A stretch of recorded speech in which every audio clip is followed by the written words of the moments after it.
Good evening mga kumare. Salamin ako, di ba? Night shift na naman ako. Ngayon. Oras na. 1 o'clock na pala dito. Good morning. Baka yung iba sa inyo, gigising na, di ba? Ayun. Nahihilo nga ako mga kumare. Kaya kumain ako ng baong kondilis. O, di ba? Ginawa ko. Meron siyang sweet and sour na lasa. Hindi, chili pala. Nahihilo ako mga kumari kasi hindi ako nakatulog. Ayun, kanina ba naman, before 1, nawala ng kuryente.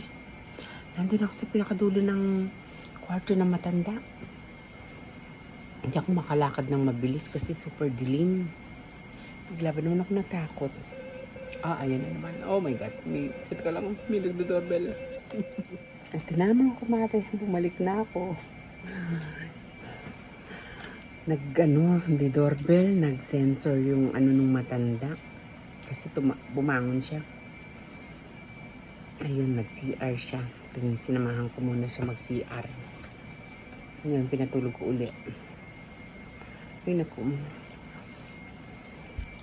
Kanina nga, nakakatakit.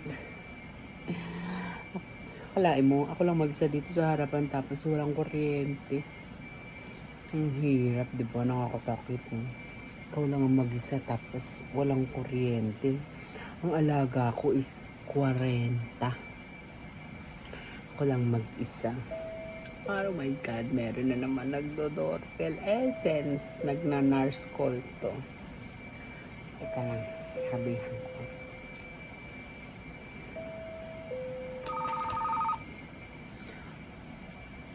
Omotsutsuketeru kara oyasumi nasai.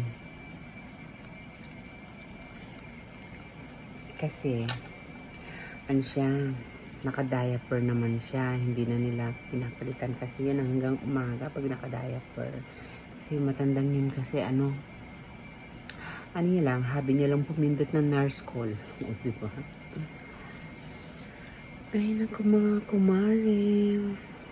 Sana umaga na at na makauwi na ako. Tapos, pag uwi ko bukas, sa sunod na araw is, pang umaga ako. Ang gising ko naman is alas 4 na madaling araw. O, diba? Talagang mahehelo-helo talaga ko kasi kulang sa tulog talaga ang lola niyo.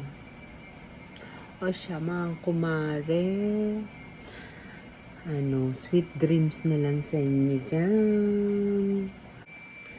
O siya mga kumare, please like and subscribe mo naman my channel. Please, thank you for watching. Bye, sweet dreams.